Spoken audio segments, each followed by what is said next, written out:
Hola a todas y todos. Voy a compartir aquí una presentación y prefiero grabarla ahora para poder contestar ya más tranquilamente, ya sea en comentarios acá, en vivo, en la sesión, sobre este tema que tiene que ver con un avance de la doctrina, como se le llama la doctrina jurisprudencial, o sea, las interpretaciones a nivel de derecho internacional que realizó en mayo del 2023, bueno, en marzo y en mayo, el Comité contra las Desapariciones Forzadas de la ONU, con una declaración sobre los actores no estatales que cometen desapariciones forzadas o no forzadas. Entonces ahí es donde aclara cuándo las podemos considerar desapariciones forzadas y entonces se activan ciertos mecanismos en el ámbito de la Convención Internacional para la Protección de todas las personas contra las desapariciones forzadas, que es el tratado principal. Luego ahí lo verán, digamos, a lo largo del mini curso mucho más a detalle, pero como parte del sistema de Naciones Unidas, ¿no? Sabemos que también están los sistemas regionales, como el de la OEA, ¿no? La Organización de Estados Americanos, y en particular, ¿no? La Corte Interamericana de Derechos Humanos. Entonces, ese sistema interamericano también actúa y trabaja sobre las desapariciones forzadas, pero aquí es el Comité de la ONU, que tuvo una visita específicamente a Guanajuato y a todo México, emite recomendaciones. La visita fue en noviembre del 21, si se acuerdan. Luego salió una recomendación y luego salió esta precisión, digamos que no solo sobre México, pero que es muy interesante para el contexto de acá, que ahorita lo vamos a ver. Entonces voy a proyectar la presentación, dejando luego un espacio para cualquier tipo de duda, preguntas que podamos despejar y creo que ya pueden ver. eh, Voy a ampliarla. Bueno, este de hecho es el documento como tal, que se puede encontrar en inglés, en español, y sobre las desapariciones forzadas, en que nos van aclarando justo la evolución de la interpretación de la doctrina, como se dice, ¿no? Bueno, el problema, primeramente, la desaparición forzada tiene un origen histórico como crimen de Estado, básicamente, cometido de manera sistemática, como parte de un plan, de una acción más o menos planeada por aparatos de estados, por ejemplo, del Cono Sur, de estados también de México, de África y de otros países a lo largo de la segunda mitad, sobre todo del siglo XX, y generalizada, es decir, ya masiva, para el exterminio de opositores políticos. Pero desde los años 90, 2000, sabemos que el contexto de violencia estructural en que nos encontramos, y también se han multiplicado conflictos de naturaleza híbrida, conflictos armados, ¿no? Con grupos armados de diferente naturaleza respecto del Estado, ya sea paramilitares, o sea, no estatales, pero que tienen cierto tipo de apoyo y no siempre son claros, ¿no? Hay grupos que son prácticamente paramilitares, pero el Estado no reconoce que o no hay un vínculo tan demostrado, pero puede haberlo. Por ejemplo, se ha hablado de grupos como los Zetas, partes de Jalisco Nueva Generación, como grupos paramilitarizados, ¿no? Que incluso actuaban en concierto, ¿no? En colusión y coordinación con las autoridades, ¿no? Aunque las autoridades como tal no los han creado por su propia voluntad, pero una parte de ellos sí vienen de esa experiencia, expertise en la violencia dentro de cuerpos armados del Estado, pero hay un nivel de coordinación, ¿no? Entonces, en estos nuevos contextos, ¿cuándo es que es forzada esa desaparición, ¿no? En ese contexto de guerras híbridas, es decir, conflictos armados internos, pero no declarados, ¿no? En donde hay diferentes actores confusos que actúan en territorios, ¿no? Por un lado, entonces, hay actores no estatales que han actuado con ese apoyo, como decía, o con una tolerancia, ¿no? La quiesencia del Estado o con su autorización. Ahorita vamos a ver cómo se definen estos términos, que es la parte importante de acá. Eh, Más claramente, operaciones paramilitares, grupos en Chiapas, Oaxaca, pero también Colombia, Guatemala, fueron más claramente identificados, incluso las unidades, eh, las Autodefensas Unidas de Colombia, ¿no? Como tal. Y en otros casos el vínculo no es tan visible como sucede en el panorama más complejo de las desapariciones cometidas en México. La Corte Interamericana se ha pronunciado sobre la primera de las dos categorías de desapariciones forzadas, pero no existen casos que aborden directamente la segunda categoría, o sea, eh, cuando hay un grupo en que no se demuestra, pues difícil demostrar el vínculo con el Estado, un grupo armado, llamados cárteles o de otra naturaleza, ¿no? Pero hay razonamientos, argumentos que por inferencia, desde una sentencia muy famosa que involucró México, que es la del campo algodonero, digamos, podría aplicarse. ¿A qué me refiero?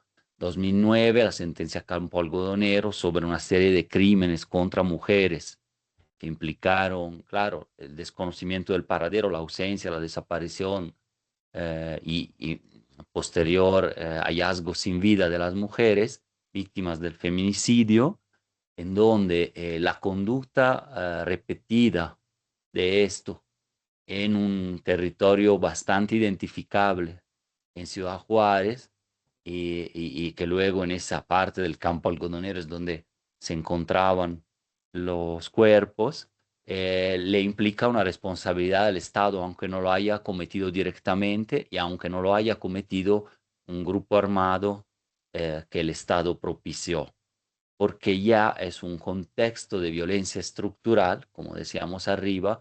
No me refiero a la violencia estructural sociológica, que es la de la pobreza y la desigualdad, básicamente, sino a un contexto estructural de violencia, más bien, eh, que entonces demostraba una responsabilidad estatal porque ya prácticamente denuncian, se ve ese crimen, etcétera, y no actúa, ¿no? Entonces, y más bien refuerza las condiciones de posibilidad para que se repita. Entonces, bueno, ahí ya le imputan una responsabilidad al Estado y ha sido condenado, ¿no? El Estado mexicano por eso. Podemos inferir y usar esto para las desapariciones en ciertos contextos. Me recuerdo todavía cuando trabajaba de corresponsal de un medio que se llama L'Unità, que ya no está, italiano, un diario, digamos, histórico. Pues las primeras entrevistas que yo hacía de este tema eran en 2010, 2011, cuando se empezaban a conocer los datos, o sea, eso no había registro, y salió una filtración de que había 16.000 desaparecidos, casi que de la nada, y 4.000 de ellos eran en el triángulo de carreteras, Reynosa, Nuevo Laredo, Monterrey. Y en particular en una de estas, que eran ya miles de personas desaparecidas en ese territorio, que era dominio de los Zetas, pero también de los militares y de otros grupos armados, Cartel del Golfo, etcétera. Y ahí el Estado sabía muy bien y había retenes de Policía Federal que dejaban pasar coches y que luego eran desaparecidos a los pocos kilómetros entre una caseta y otra, ¿no? Bueno, eso sí es desaparición forzada, eh, porque aunque no la comete el Estado, pues básicamente lo conoce, lo permite, está de acuerdo incluso con el grupo de los Zetas, que llámese como se llame, que estaba ahí. Entonces, aparte del interamericano, ¿qué sistema tenemos? Bueno, está Naciones Unidas, que es objeto de la presentación, esta declaración en español, actores no estatales en el contexto de la convención. Vale la pena leer esta parte. Recordamos el preámbulo de la convención, que es el inicio, ¿no? Los estados son conscientes de la extrema gravedad, entonces, violación grave de los derechos humanos, con responsabilidad estatal, por eso es violación de derechos humanos, pero también un delito grave, delito según el sistema penal, eh, sancionados en el derecho internacional también, que puede ser, llegar a ser un crimen de lesa humanidad bajo ciertas circunstancias, y están decididos los estados a prevenirlas. Menciona la impunidad como factor, reafirma el derecho de las víctimas a la justicia, a la reparación, pero también a la verdad y sobre todo a la búsqueda. El derecho a ser buscados de alguna manera aquí está implícito, conocer la suerte de la persona desaparecida y el respeto del derecho a la libertad de buscar, ¿no? Y recibir y difundir informaciones. Ese es un poquito el principio de la participación conjunta, ¿no? Bueno, porque nos importa rápidamente, hay responsabilidades del Estado, derechos de las víctimas en estos casos, y cuando se activan las acciones urgentes que las otorga efectivamente las Naciones Unidas, eh, es porque reconoce que hay un principio, hay una posibilidad o clara identificación de una desaparición forzada. Vamos a ver la definición, ¿no? Que es cuando interviene directamente el Estado o por omisión. Ahorita lo vamos a analizar, que es parte justo de la exposición. Pero entonces ahí es la importancia de que en casos que luego llegan a ser hasta la mayoría, en que los actores son confusos, hay negación de la información, que es la definición de desaparición forzada también, por parte de ciertas autoridades, hay obstaculización incluso del propio proceso, etcétera, pues el SED, digamos, bueno, la doctrina ha reconocido que pueden ser forzadas y entonces son admisibles ciertas acciones urgentes de familias de Guanajuato que efectivamente desconocen si en primera instancia intervino un policía, un militar, un agente ministerial u otros funcionarios en la autorización de ese crimen y de la desaparición o en realizarlo, ¿no? Entonces, ahí está, el contexto y la causa de las desapariciones son muy importantes. Ese contexto de Guanajuato, por inferencia, por contexto, se dice, se puede llegar a mostrar que varias desapariciones secuenciales, sistemáticas, etcétera, son forzadas, aunque no se tenga la claridad inicial de que fue el ejército, por ejemplo, ¿no? O fue la policía estatal. Mm, Se aclaran dudas en esta declaración sobre actores no estatales, eh, cuando puede ser desaparición forzada o incluso crimen de lesa humanidad,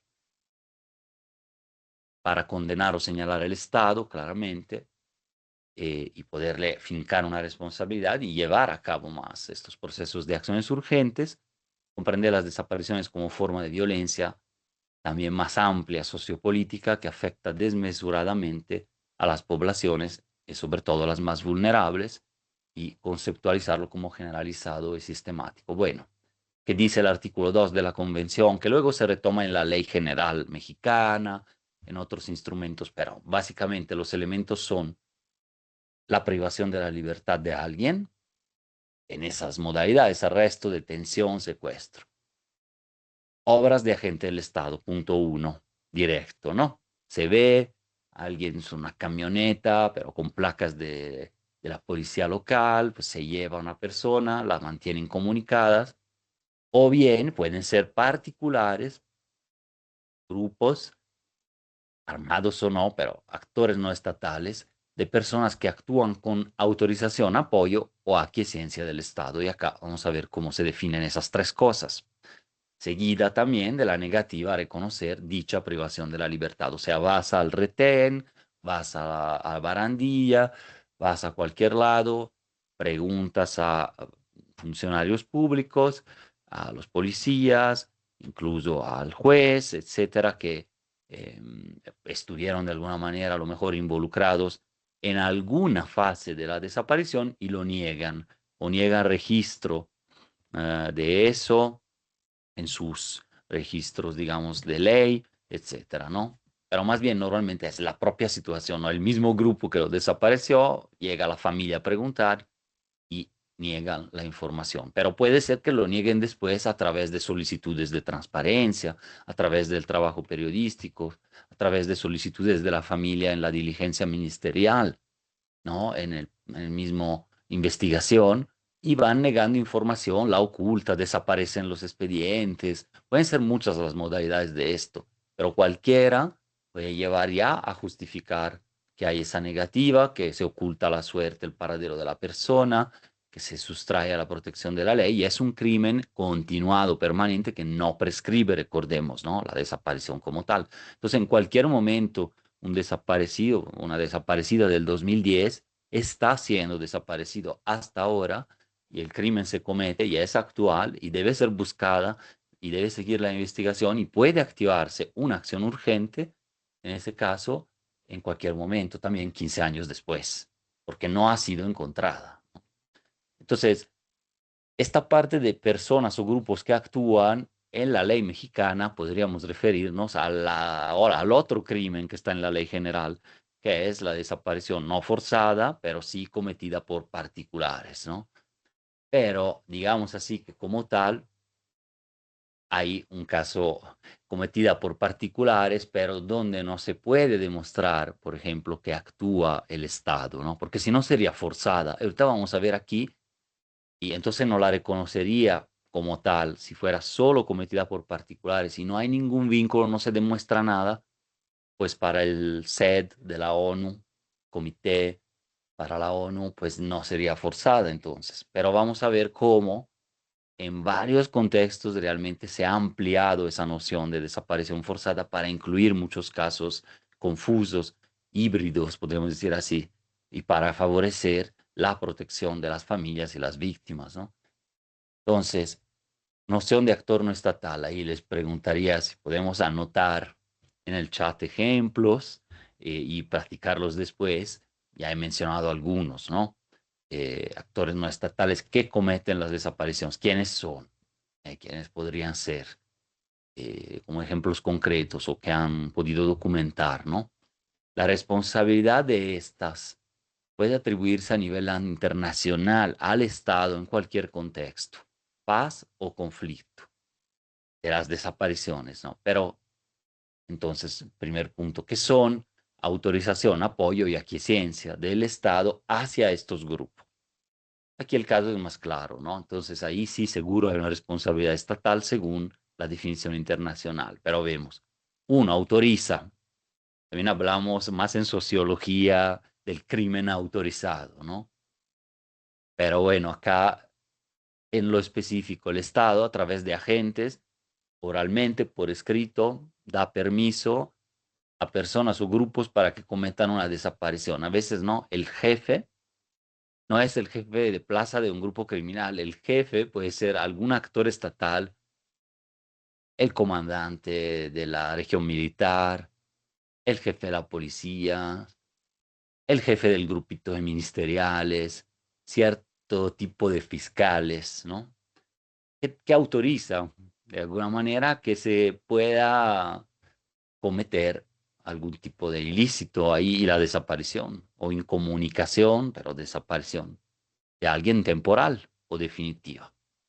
O bien el apoyo, o sea, el Estado apoya, da asistencia a personas o grupos que cometieron desapariciones.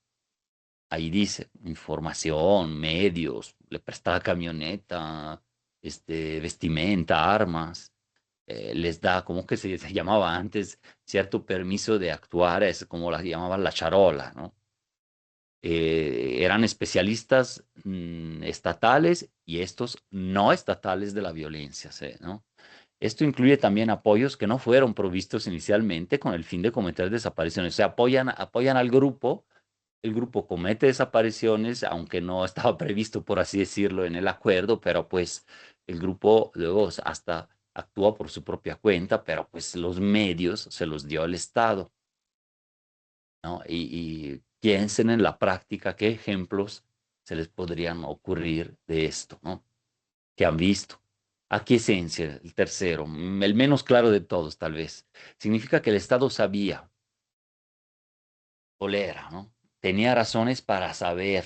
tenía razones muy motivadas, una cadena de comunicaciones, de indicios, evidencias, o debería haber sabido, según contexto, yo agregaría, porque ya hay muchas denuncias, porque ya fueron a decirle al Ministerio Público tantas veces, porque hay una denuncia pública, porque hay documentación de organizaciones de derechos humanos, porque alguna corte o el mismo comité ya lo señalaron, porque hay una recomendación que en ese corredor industrial, porque en esa carretera de que Reynosa, porque en algún territorio ya es sistemático, ya ha sido generalizado, porque ya sucedió una serie de crímenes correlacionados, porque encontraron cosas y ha sido denunciada la desaparición, etcétera, ¿no? O sea, debería haber sabido de la comisión o de riesgo inminente de la comisión de una desaparición por parte de una persona o un grupo. Y sin embargo, a sabiendas de este contexto, esta situación, esas denuncias, lo aceptó, toleró o dio consentimiento, incluso implícitamente, el dejar actuar esa situación. O de forma deliberada y con conocimiento pleno ha fallado por acción u omisión en tomar medidas para prevenir el crimen. No actuó, no investigó y no castigó a los perpetradores. Y también cierto nivel de impunidad sistemática, constante, etcétera, creo que va por ahí, o sea, falló en castigar a los perpetradores, ha actuado en colusión con los perpetradores o con indiferencia hacia la situación de las víctimas potenciales, facilitando las acciones de los actores no estatales que cometen el acto. Hay ciertos mensajes de actores estatales, mm, fiscales, hasta gobiernos, jefes policíacos, militares, etcétera, que dan a entender esa colusión. Bueno, se puede mostrar como un argumento, luego será evaluado en Ginebra, ¿no? Con las acciones urgentes si entran o no, pero pues hay argumentos de esto, de esa indiferencia y de esas acciones. Ha creado las condiciones, yo diría las condiciones de posibilidad que permite su comisión. Aquí se amplía mucho, pero bueno, normalmente este derecho, estas reglas fueron creadas también en épocas de conflictos armados internos, etcétera, en que básicamente no, pero pensemos la matanza de Allende. Totalmente se crearon, que han sucedido durante guerras, ¿no? Ex Yugoslavia, masacres genocidios de Ruanda, Gaza, ¿no? Pero pues básicamente fuerzas estatales con conocimiento de autoridades gubernamentales o por lo menos locales han dejado durante más de un día, yo creo que fueron tres, actuar prácticamente tierra arrasada por parte de grupos llamados Zetas, que bueno, finalmente son grupos de control de recursos paramilitarizados, con presencia incluso de exmilitares o que lo fundaron más bien, ha creado las condiciones, les dejó como un cerco, ¿no? Un espacio, un cordón de actuación y se retiró. Entonces, hay que aquiescencia o se presume cuando existe un patrón reconocido de desapariciones de personas y el Estado ha fallado en tomar las medidas necesarias para prevenir futuras desapariciones, investigar y procesar. Entonces, según un criterio interpretativo, aquí puede ser más o menos amplio esto. En estos casos, el Estado tiene el deber de probar. Entonces, como es amplio, efectivamente se podrían encontrar muchos elementos para demandar al Estado o para admitir una acción urgente o para otros procesos, una comunicación individual, que es otro proceso que les van a mostrar. Entonces, el Estado tendrá que probar, por eso hay intervenciones luego que de Segob y otras de las entidades, fiscalías, como para justificarse tienen que probar que no ha habido aquiescencia. Entonces, por otro lado, ¿qué hace? Pues muestra su dossier de actuaciones y medidas que supuestamente o realmente ha tomado para prevenir todo eso y mostrar que que no estaba coludido o que no estaba creando condiciones de posibilidad, que estaba castigando, investigando y muestra sus indicadores. Pues ahí habrá una evaluación, ¿no? No tanto en sede de las acciones urgentes, porque esa es una respuesta que dan rápidamente una semana, 2 semanas, la ONU, pero en otros foros por las recomendaciones, etcétera, sí se da eso, ¿no? ¿Cómo medimos la impunidad? Porque cada quien puede mostrar también ahí un dato, ¿no? Es alta, sí es alta. No solo implica la impunidad por el delito como tal, que es muy poco utilizada esa forma, esa tipificación penal del delito de desaparición forzada o bien de por particulares. Cada vez más lo están usando, lo aplican los ministerios públicos, pero en la mayoría de los casos usan otras.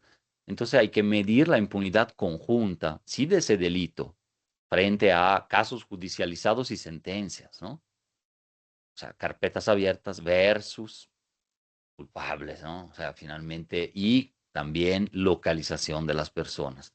Pero por otro lado, también secuestro, trata, privación ilegal de la libertad y varios otros que se usan como figuras en que una persona está ausente, desaparecida. Entonces también ahí hay que medir la impunidad. En todos los casos es bastante alta, entonces hay poco que para defenderse, ¿no? Pero de parte del Estado, aún así puede mostrar sus esfuerzos en ese sentido, ¿no? Y entonces, ¿cómo sostenemos que ha sido omiso, inefectivo, aquiescente? Bueno, hay que armar como argumentos sólidos y que vaya que sí, sí los puede haber.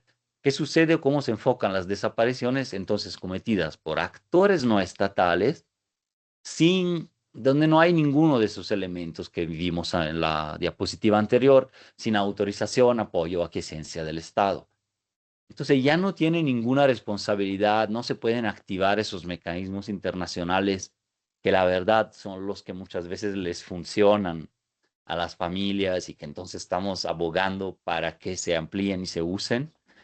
Eh, en esas zonas grises donde hay colaboración de crimen organizado, no, pero no fácilmente demostrable, y aquí es donde la labor periodística es clave, es fundamental, en donde no llega que la defensa de derechos humanos, a veces no llega del todo el colectivo, la familia, no le llega a la academia, pero le llega al periodismo, que es investigar esas zonas grises, en donde se da el verdadero crimen autorizado y organizado, ¿no?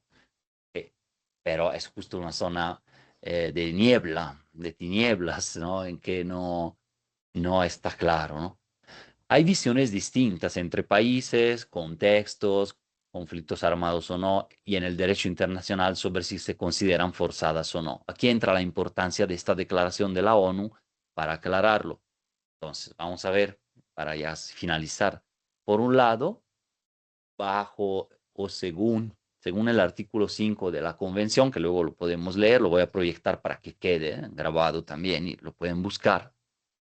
Desaparición perpetrada, esta es como la conclusión, pero desaparición perpetrada por actores no estatales, digamos particulares, sin autorización, apoyo o aquiescencia del Estado, es forzada si existe un nexo con un ataque generalizado o sistemático, que normalmente se da en esos conflictos armados contra una población civil, según asimismo la definición que se usa de crímenes de lesa humanidad. Entonces, primero, un ataque generalizado sistemático no es tan fácil de demostrarlo, pero puede haber contextos mexicanos en que sí se pueda demostrar, ¿no? El otro, que hay que leerlos en conjunto, perdón, aquí, ¿no? Porque justo la interpretación de conjunto de los artículos a la luz de la evolución de la doctrina que nos permite encontrar maneras de mostrarlo hasta en la misma solicitud de una acción urgente, ¿no? Entonces, bajo el artículo 3 es desaparición forzada cuando tiene nexo con un conflicto armado no internacional, que es otro punto más. Aquí en el primero que vimos del 5 no decía explícitamente eso. Pero bueno, pongamos así, México no tiene declarado un conflicto armado no internacional, aunque hay un debate, busquen un artículo, por ejemplo, de Ana Gabriela Rojo Fierro en una revista del Colmex, ¿no? Por ejemplo, hace algunos años. También un trabajo en la Ibero León que la misma autora publicó, que es un librito, Conflicto Armado No Internacional, en México, o un documento del ITESO sobre estos actores no estatales y la posibilidad del ITESO es un PDF que se encuentra también gratuito sobre esto, conflicto armado no internacional en México. Entonces, bueno, pero digamos, eso no está declarado como tal, entonces lo descartamos. Vamos a ver el punto B del artículo 3 cuando el acto fue perpetrado por un actor no estatal que ejerce un tipo de control, ¿no? Un control efectivo o funciones tipo gobierno sobre un territorio.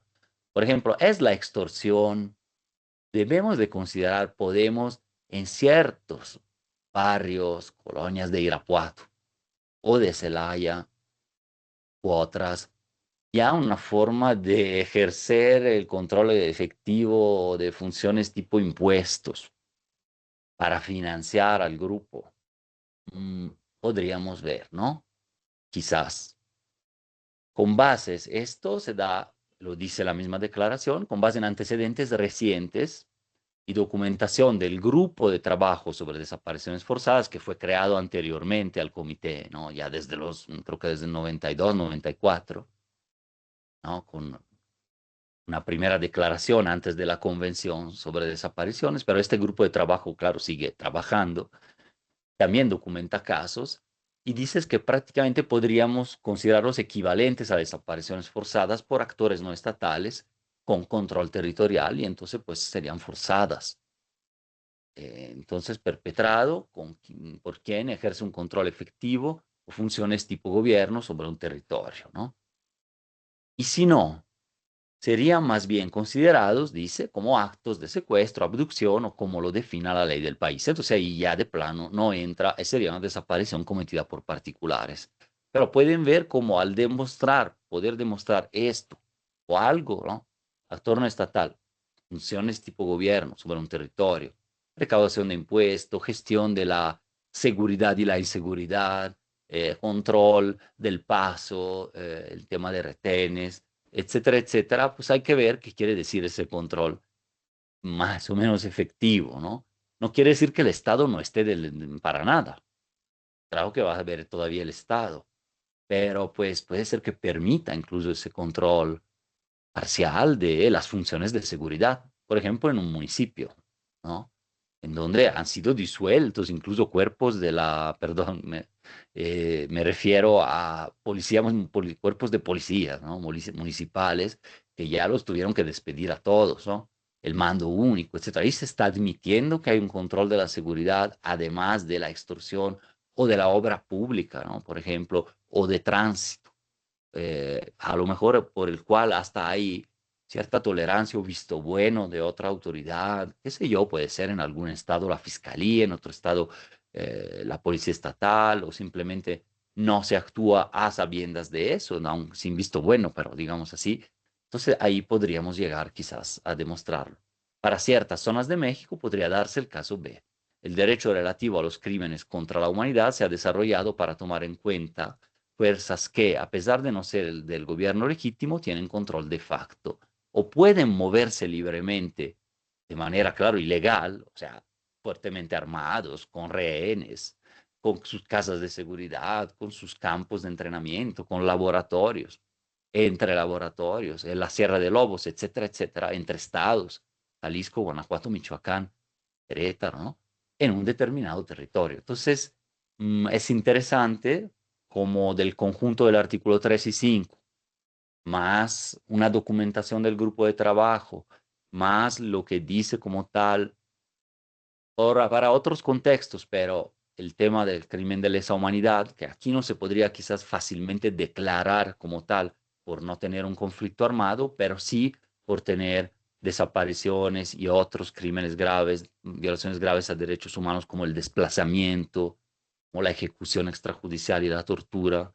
Todo ese conjunto generalizado, masivo, sistemático, con grupos estatales que lo permiten, puede llegar incluso a demostrarse como crimen de lesa humanidad. Pero más que llegar a eso, o sea, según el Estatuto de Roma de los crímenes de lesa humanidad, iríamos más a, por lo menos, que sea reconocida la desaparición de muchos casos, la mayoría quizás como forzada, ¿no? No se quiere forzar, por así decirlo, valga la redundancia, el sistema para incluir casos que no tengan, digamos, esas características, pero sí admitir que hay una responsabilidad mayor del Estado de lo que, y que entonces hay que reforzar búsqueda, investigación y todo eso y que tenga consecuencias prácticas, fácticas para la sociedad, las familias, sus colectivos y el propio caso, ¿no? Entonces, ahí sí no se quiere como que incluir y encajar casos que no tengan realmente